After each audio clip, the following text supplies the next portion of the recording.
From this day forward, a new vision will govern our land. America will start winning again, winning like never before.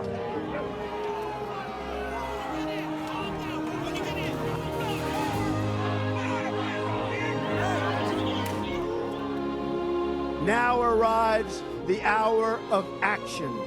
Together, we will make America strong again. We will make America proud again. We will make America safe again. And yes, together, we will make America great again. Thank you, God bless you, and God bless America.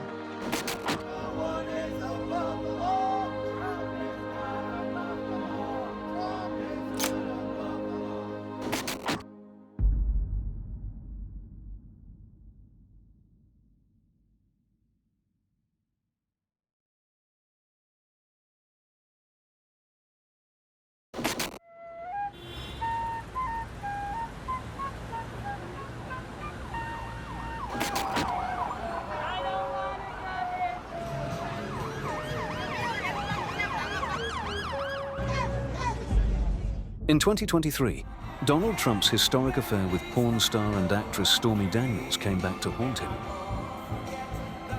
He now faced serious criminal charges for the cover-up scandal.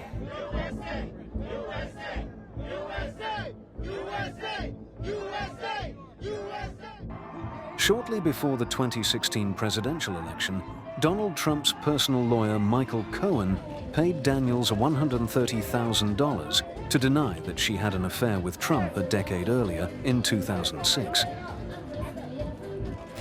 Trump's spokespeople denied the affair and accused Daniels of lying, making her sign an NDA days before the election. We will never give up. We will never back down. We will never surrender. And we will always fight on to victory. A stone-faced Trump pleaded not guilty in connection with the 34 felony charges, many of which accused the former president of falsifying business records. Trump cemented his place in history as the first president, sitting or former, to be criminally charged.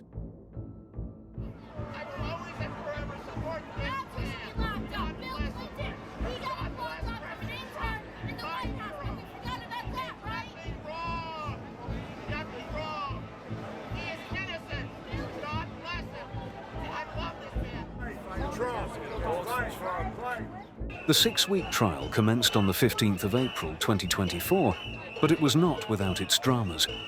Everything we did was absolutely right. To think that we're being sued and spending all this time and money, and yet people being killed all over the world, that this country could stop. With inflation and all of the other problems that this country has, I think it's a disgrace. And when you look at the numbers, the poll numbers that came out today from the New York Times and CBS, I'm sure the Times was not too happy.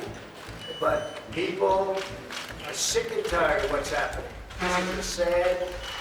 I think it's a very sad day for America. Judge Juan Merchan barred Trump from making public statements about jurors, witnesses, and others connected to the case, along with their family members. The Republican nominee also reportedly fell asleep during the trial on several occasions. Trump refused to testify. However, his former lawyer Michael Cohen was called upon by the grand jury, having spent 3 years in prison for his role in the hush money scandal. What would you say to people who are thinking of voting for Donald Trump next year? I think they should think twice. Why? The end of the question, direct question. What does this case say about his character, do you think? I don't know, you tell me. I think everybody already knows the answer to that one. You know, Joe Tacopino said this lacks legal merit. What do you make of that? I think Joe Tacopina needs to take a refresher course. Cohen gave prosecutors evidence, including voice recordings of conversations he had with a lawyer, as well as emails and text messages. He also has recordings of a conversation in which he and Trump spoke about an arrangement to pay another woman through the supermarket tabloid, The National Enquirer. I don't know if you can hear me because they don't allow mics, but So this is a political witch hunt, the likes of which nobody's ever seen before. You have a great company, you're a very innocent company, did everything right. They have no witness against us other than Michael Goh, who's a discredited felon. They have no witnesses against us whatsoever. They don't have one piece of paper. What we've run is a great company, and that's been proven. Very highly successful company. This was a political witch hunt for election interference, but also for getting somebody elected because she wanted to get the publicity. It's a disgrace, and they should pay me damages. That's the way it should be. They should be paying me damages. The jury finally found Mr. Trump guilty on all 34 counts after a long deliberation.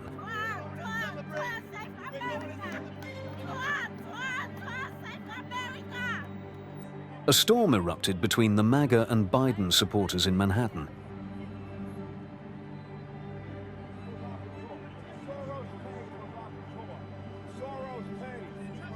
Not motherfucking guilty! Get out of here! Do what? For what? On what? On what? Go on the other side! In the ex-president's usual fashion, he delivered a lengthy press conference on the verdict, describing the trial as unfair and a disgrace. Thank you very much, everybody. This is a case where if they can do this to me, they can do this to anyone. These are bad people. These are, in many cases, I believe, sick people. Questions now remain about whether the guilty verdict will damage Trump's chances of re-election or attract even more support. You know what the whole thing is going to be? Go after Trump. Go after. We have no policy. We didn't do anything. Everything we did turned out so badly. Go after Trump. And we're ready for it. Are we ready? Yeah.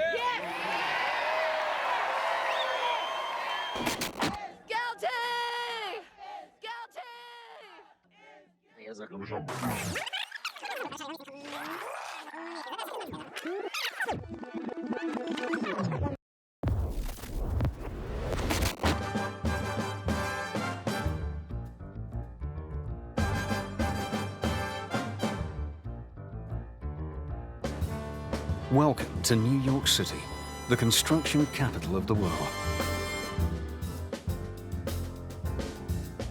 In this town, real estate is king. From Manhattan to the Bronx, Brooklyn to Queens, the Big Apple's skyline is one of the world's most iconic. And over the years, one name in particular became synonymous with the city's ever-changing urban landscape.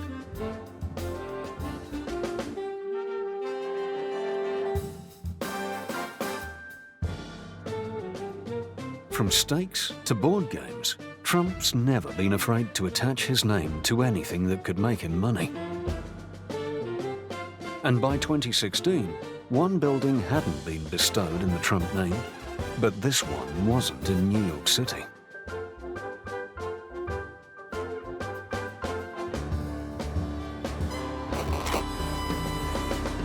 I am officially running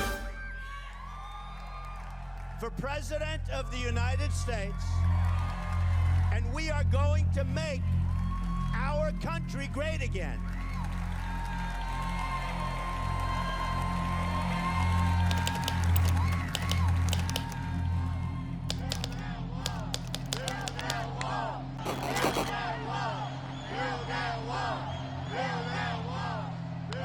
The 2016 election was one that was marred by great levels of polarization. The experience of the Obama presidency radicalized a lot of Republicans. Citizens from white America felt that their needs weren't being heard, that they were slowly becoming a minority, and they were really afraid of this prospect. Through his rhetoric, Trump was able to tap into these fears and amplify them.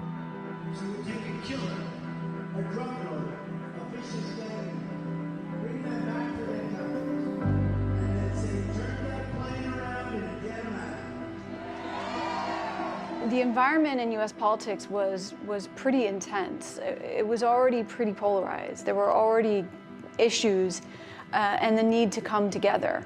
And Trump came in, like many autocratic populists do, and he made everything worse. Populist leaders are usually charismatic, both internally and externally, and by that I mean they have a very strong emotional bond with the people. The messaging that they give to voters is usually binary. There is good, there is evil.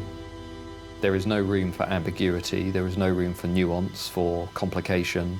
It is a very simplistic, binary appeal. Populism's discourse has never changed. Okay, you just look at fascist Germany, fascist Italy.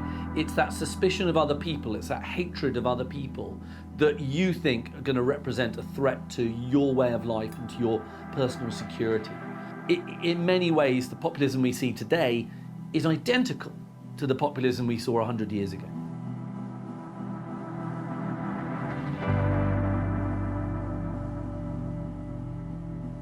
From the beginning, Trump decided to appeal to the far right, to the fringes of the Republican Party that were flirting with white supremacy. When he came out in one of his campaign speeches and he talked about the threat coming from Mexico. We have some bad hombres here and we're going to get them out. And he said it unapologetically. And this really resonated with those white Americans that harbored these latent or maybe not so latent racist feelings.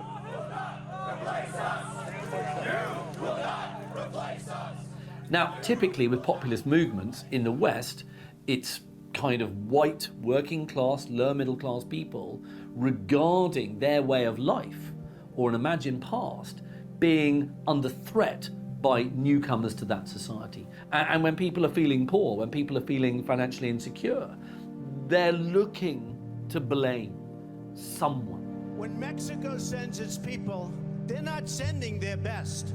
They're not sending you. They're not sending you. They're sending people that have lots of problems, and they're bringing those problems with us.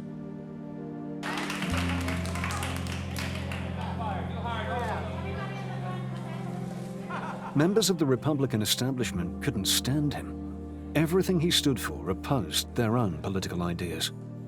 They claimed to be the party of conservative family values, and they didn't want Trump to get the nomination. But Trump started to gain steam. He was able to really overpower other Republican candidates, and it was a very wide field. But during these debates, he would completely just overpower everybody else. No, you're a tough guy, Jim. He would bully them. But then his poll numbers tanked. That's why he's on the end. He degraded the level of decency. We don't need a weak person being president of the United States, okay? It was basically a shouting fest. In the polls, But you're not beating Hillary. So You're not beating Hillary. Well, then if I can't beat her, you're really going to get killed. And he was able to throw insults at people that were so low, they just were lower than we had ever heard before. She said he's a pussy.